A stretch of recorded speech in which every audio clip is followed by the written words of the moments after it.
She has worked for the KGB for more than 35 years, in the heart of London. It is at the heart of the British Nuclear Program Development Centre. British intelligence could not detect it, had it not been for the betrayal of one of them in Moscow. Thanks to her, Stalin knew more about the British nuclear project than the head of British intelligence. Thanks to the information that Hula, her pseudonym or nom de guerre, was sending to Moscow, the Soviet Union was able to accelerate its atomic bomb program, for at least 2 years.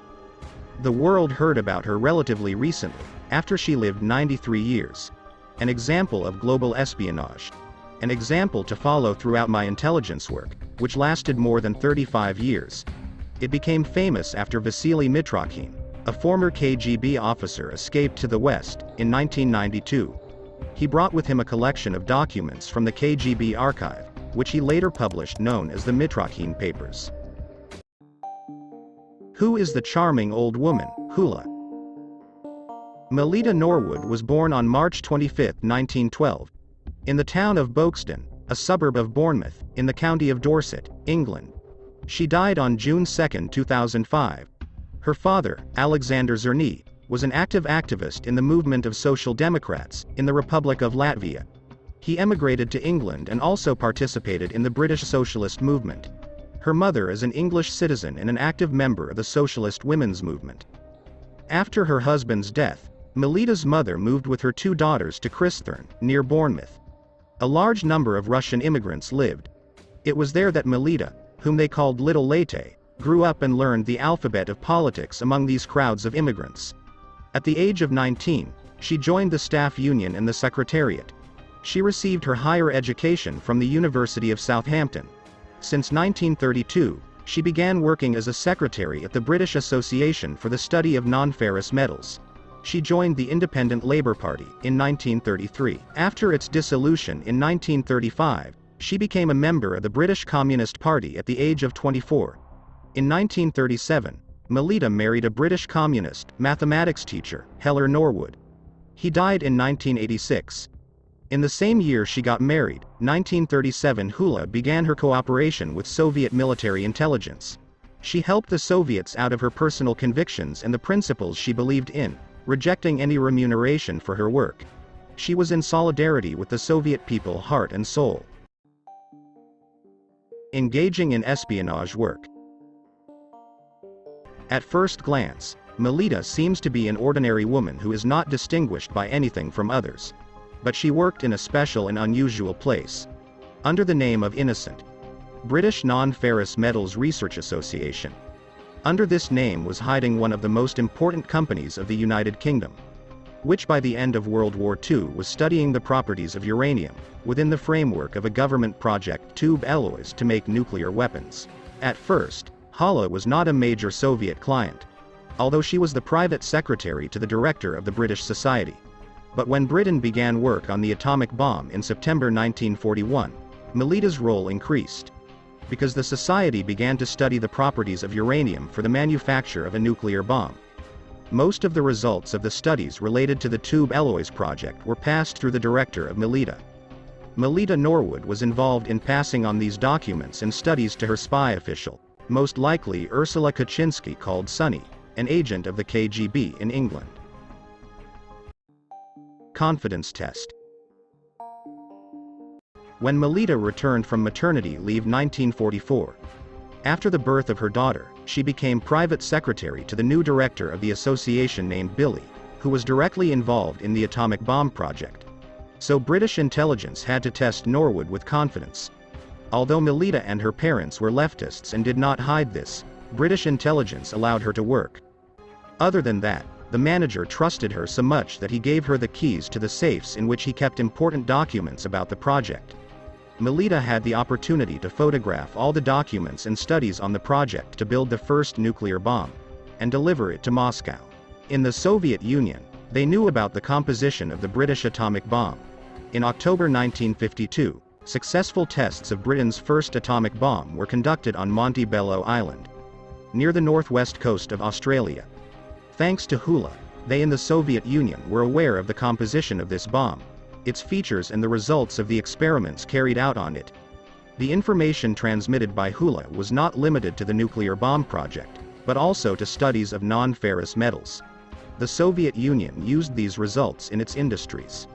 In addition to conveying information, Norwood was also involved in recruiting new agents.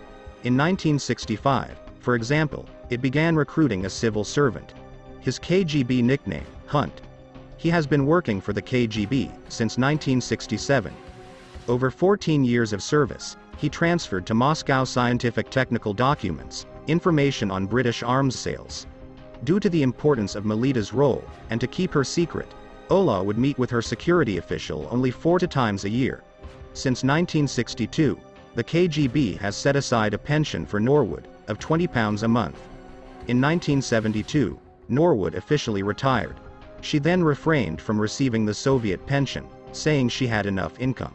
After the signing of the Helsinki Agreement in 1975 between East and West and the arrival of a détente in relations, Melita visited the Soviet Union twice as a tourist. During her second visit in 1979, she was awarded the Red Banner, which was granted in 1958. After ceasing to work with the KGB in 1972, Melita remained on her communist convictions. After the death of her husband, she continued her active activity in the leftist movement. The scandal. The first suspicion that British intelligence had about Norwood was in 1945, and by 1965, the British intelligence services were almost convinced that she was a Soviet intelligence agent. But she had no evidence of that. Until the former KGB officer, Vasily Mitrokhin, fled to Britain in 1992, and handed over to British intelligence documents he took with him.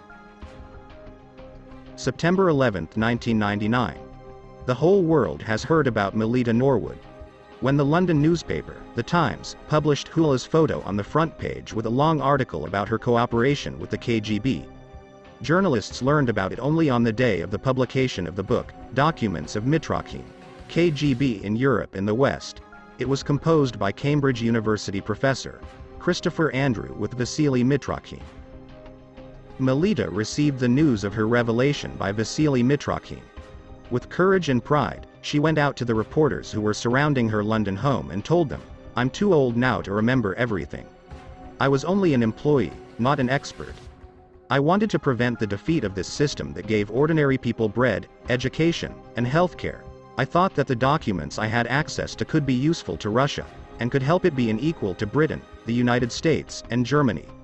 Generally, I do not support spying on the homeland. I did what I did in good faith. Although many will not understand it, I will do it again in similar circumstances." Norwood later spoke about why she made the move. "I wanted Russia to talk to the West about equality. I did all this because I expected that they would attack Russia once the war with Germany was over." Neville Chamberlain, Prime Minister of Britain, wanted in 1939 to attack Russia. It was he who pushed Hitler eastwards. "I thought that Russia should have the right and the possibility of self-defense. Because the whole world was against her, and against her unique experience. In addition, it suffered greatly from the ravages of the war with Germany. In the war, the Russians were fighting alongside us. It's not fair not to give them a chance to build their own atomic bomb." Norwood exempted from trial. The scandal began in Britain after the Times article, and the opposition Conservative Party demanded that the 87-year-old spy be prosecuted. Despite her old age, Anne Widdecombe, a member of the British Parliament and a member of the opposition Conservative Party, asked the government to immediately provide clarification on the Norwood case. She stated that advanced age should not preclude the prosecution of Melita.